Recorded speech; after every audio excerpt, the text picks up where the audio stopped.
हरे कृष्णा सभी के लिए आपका मेरे चैनल द सिंपल सोल पर स्वागत है। आज हम बात करेंगे कि एकादशी का प्राकट्य कैसे हुआ।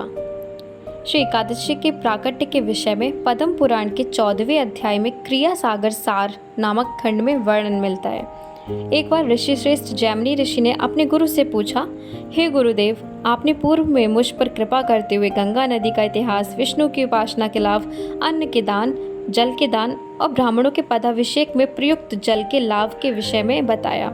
हे ऋषि श्रेष्ठ, श्री गुरुदेव, आपसे मैं एकादशी व्रत एवं उसके प्राकट्य के विषय में सुनने का इच्छुक हूँ।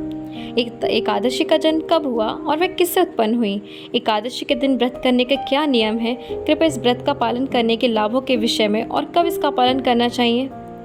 एकादशी के लिए इष्ट देव कौन है? कौन से दोषों के कारण एकादशी का पालन उचित प्रकार से नहीं हो पाता? कृपया मुझ पर करुणा कीजिए और इन सब के बारे में बताइए, क्योंकि केवल आप ही हैं जो इन सब का वर्णन कर सकते हैं। श्रील व्यासदेव जैमिनी ऋषि के द्वारा इस प्रकार जिज्ञासा करने पर दिव्य आनंद की अनुभूति करने लगे। उन्होंने उत्तर दिया, हे जैमिनी ऋषि, एकादशी के पालन के परिणामों के विषय में भगवान नारायण ही पूर्णतया बता सकते हैं, परंतु मैं संक्षेप में आपके प्रश्नों का उत्तर देता हूँ। भौतिक जगत के आरंभ में पूर्ण पुरुषोत्तम भगवान ने 5 भौतिक तत्वों से चल तथा अचल जीवों का निर्माण किया। साथ ही साथ उन्होंने दुष्ट मनुष्यों को दंड देने के उद्देश्य से एक विभिन्न प्रकार के पापों से निर्मित जीव का निर्माण किया। उसका नाम था पाप पुरुष। उसके शरीर के विभिन्न अंग अलग अलग पापपूर्ण गतिविधियों से निर्मित थे। इस प्रकार समस्त पाप से निर्मित एक पुरुष का निर्माण हुआ। उसका वर्ण काला एवं उसकी आंखें पीत वर्ण की थीं। वह पाप करने वालों को अत्यंत भीषण कष्ट प्रदान करता है। पूर्ण पुरुषोत्तम भगवान श्री विष्णु ने जब पाप पुरुष को देखा तो स्वयं इस प्रकार से कहा, मैं समस्त जीवात्माओं के लिए दुखों एवं सुखों का निर्माता हूँ। मैं उनका स्वामी हूँ, और क्योंकि मैंने सभी पापमय जीवात्माओं को दंड देने के लिए इस पाप पुरुष का सृजन किया है, अतः अब मुझे इस नियंत्रित करने के लिए भी किसी और का सृजन करना होगा। तब भगवान ने यमराज और विभिन्न नारकीय लोकों का निर्माण किया। पापमय जीवात्माओं को मृत्यु के बाद यमराज के पास भेजा जाएगा, जो उनको उनके पाप के अनुसार एक उचित नरक में यातना भोगने के लिए भेज देंगे। जब ये सभी व्यवस्थाएं भगवान द्वारा कर दी गईं, तब सभी जीवात्माओं के सुखों और दुखों का प्रदाता पक्षीराज करुण पर आसीन होकर यमराज के लोक में गए। जब यमराज ने देखा कि भगवान विष्णु आए हैं, तो उन्होंने तुरंत ही उनके चरण प्रक्षालन किए और उनकी स्तुति की। उन्होंने भगवान को स्वर्ण सिंहासन पर आसीन किया। तब भगवान विष्णु ने दक्षिणी क्षेत्र से आने वाली चीत्कारों को सुना। उन्हें सुनकर वह आश्चर्यचकित हो गए और यमराज से पूछा, ये चीत्कारें कहाँ से आ रही हैं? यमराज ने कहा, हे देवेश्वर, पृथ्वी के विभिन्न पापपूर्ण जीवात्माएं नरकों की यातनाएं भोग रही हैं। वे अपनी पापपूर्ण गतिविधियों का फल भोग रही हैं, इसलिए ये भयावह चीत्कार सुनाई दे रही है। ये सुनने के बाद भगवान विष्णु दक्षिणी क्षेत्र में स्थित नरकों में गए। जब वहाँ यातनाएं भोग रही जीवात्माओं ने उन्हें देखा तो वे जीव और अधिक रुदन करने लगे। तब भगवान विष्णु का हृदय करुणा से अप्लावित हो गया। उन्होंने सोचा, ये सभी मेरी ही तो संतानें हैं और मेरे ही प्रारब्ध के अनुसार, प्रबंध के अनुसार वे इस प्रकार कष्ट भोग रही हैं। श्री व्यासदेव ने कहा, हे जैमिनी, आगे भगवान विष्णु ने क्या किया, अब ये सुनो। ये सब देखकर करुणा स्वरूप भगवान विष्णु ने अपने दिव्य शरीर से एकादशी को उत्पन्न किया। उसके बाद सभी पापात्माएं एकादशी का व्रत करने लगी और शीघ्र ही बैकुंठ को प्राप्त होने लगी। मेरे पुत्र जैमिनी, इस प्रकार एकादशी प्रत्येक के हृदय में वास करने वाले स्वयं भगवान विष्णु के दिव्य शरीर से ही उत्पन्न हुई है। श्री एकादशी सबसे पवित्र व्रत है एवं सभी व्रतों में सर्वोत्तम है। एकादशी के आविर्भाव के बाद पाप पुरुष ने उसका जीवों पर प्रभाव देखा, अतः वे भगवान विष्णु के पास गया और उनके समक्ष अनेक प्रार्थनाएं की। भगवान विष्णु बोले, मैं तुम्हारी स्तुतियों से बहुत प्रसन्न हूँ, बताओ तुम्हें क्या वरदान चाहिए?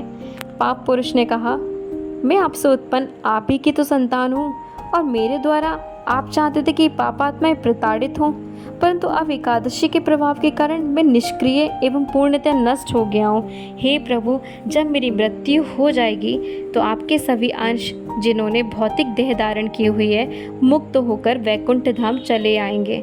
यदि सभी जीवात्माएं मुक्त हो जाएंगी तो आपको आपकी लीलाओं में कौन सहायता करेगा? पृथ्वी पर आपकी लीलाओं में विभिन्न भूमिकाएं करने के लिए कोई शेष नहीं रहेगा। हे केशव, यदि आप चाहते हैं कि आपकी लीलाएं इसी प्रकार चलती रहें तो कृपया मुझे एकादशी से अभय प्रदान कीजिए। किसी भी प्रकार का शुभ कर्म मुझे नहीं बांध सकता, परंतु केवल एकादशी, जो कि आपके ही दिव्य शरीर से उद्भुत हुई है, मुझे रोक सकते हैं। श्री एकादशी के भय से मैंने भागकर नरों, पशुओं, कीटों, पर्वतों, वृक्षों, चल अचल जीव, नदियों, सागरों, वनों, स्वर्ग, पृथ्वी और नरक के विभिन्न लोकों, देवताओं और गंधर्वों की शरण ली, परंतु मुझे एक भी ऐसा स्थान नहीं मिला जहाँ मैं श्री एकादशी के भय से मुक्त हो सकूं। हे स्वामी, मैं आपसे ही तो अद्भुत हूँ, अतः कृपया मुझे ऐसा स्थान बताइए जहाँ मैं एकादशी के भय से मुक्त होकर निवास कर सकूं। श्री व्यासदेव आगे कहते हैं, ऐसा कहकर पाप पुरुष दुखहंता भगवान विष्णु के चरण में गिर पड़ा एवं रुदन करने लगा। भगवान विष्णु ने पाप पुरुष की अवस्था पर विचार करने के बाद हंसते हुए कहा, हे पाप पुरुष, उठो, अब और संताप मत करो।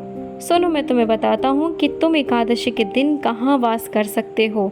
श्री एकादशी के दिन, जो कि तीनों लोकों के निवासियों को वरद प्रदान करने वाली हैं, तुम अन्न की शरण ले सकते हो। इस विषय में अधिक चिंता करने की आवश्यकता ही नहीं। वहाँ तुम्हें श्री एकादशी कोई बाधा नहीं पहुँचाएंगी। पाप पुरुष को ऐसा निर्देश देकर भगवान विष्णु अंतर्ध्यान हो गए और पाप पुरुष पुनः अपने कार्य को संपादित करने के लिए लौट आया। इस प्रकार वे लोग जो आत्मा की सद्गति के लिए चिंतित हैं, वे एकादशी के दिन कभी अन्न ग्रहण नहीं करते। भगवान विष्णु के निर्देशानुसार भौतिक जगत में जितने भी पाप होते हैं, सभी एकादशी के दिन अन्न में निवास करते हैं। इतना ही नहीं, एकादशी के व्रत का पालन न करने से होने वाले पापों के निवारण के उपाय का वर्णन शास्त्रों में नहीं है। जो भी एकादशी का पालन करता है, सभी पापों से मुक्त होकर कभी भी नारकीय लोकों में प्रवेश नहीं करता है। यदि कोई एकादशी का पालन नहीं करता है तो वह महापापी माना जाता है। पृथ्वी के जीव को अपने द्वारा ग्रहण किए गए प्रत्येक अन्न के ग्रास के लिए करोड़ों ब्राह्मणों की हत्या के पाप फल भुगतने होते हैं। एकादशी के दिन अन्न का परित्याग करना अनिवार्य है। मैं अत्यधिक बलपूर्वक कहता हूँ, एकादशी के दिन अन्न का परित्याग करो, अन्न का परित्याग करो, अन्न का परित्याग करो। चाहे कोई क्षत्रिय हो, वैश्य, शूद्र या कोई भी हो, उसे एकादशी का पालन करना चाहिए। इसके पालन से वर्ण व आश्रम की सिद्धि प्राप्त होती है। यदि कोई भूलवश एकादशी पालन कर लेता है तो भी उसके समस्त पाप नष्ट हो जाते हैं और वह सरलता से परम लक्ष्य वैकुंठ धाम को प्राप्त कर लेता है। बोलो हरे कृष्णा। इसीलिए वैष्णव एकादशी को इतना महान मानते हैं, क्योंकि एकादशी तो भगवान श्री हरि के ही शरीर से उत्पन्न हुई है। पूर्ण पुरुषोत्तम भगवान ने एक बार एक तराजू लिया और एकादशी और सभी यज्ञों एवं तपस्याओं को रखा और दूसरी ओर एकादशी के दिन को रखा और पाया कि एकादशी अधिक लाभकारी है। एकादशी से रिलेटेड जितने भी डाउट्स हैं, मैं कल उन्हें एक सेपरेट वीडियो में अपलोड करूँगी। प्लीज़ आप मेरे चैनल को ज़्यादा से ज़्यादा लाइक कीजिए, शेयर कीजिए, सब्सक्राइब कीजिए और जो भी वीडियो आपको पसंद आता है उससे ज़्यादा से ज़्यादा लोगों को शेयर कीजिए। हरे कृष्णा। और आपके मन में और भी कोई डाउट हो तो प्लीज़ मुझे कमेंट कर दीजिए। हरे कृष्णा। जय जय श्री राधे।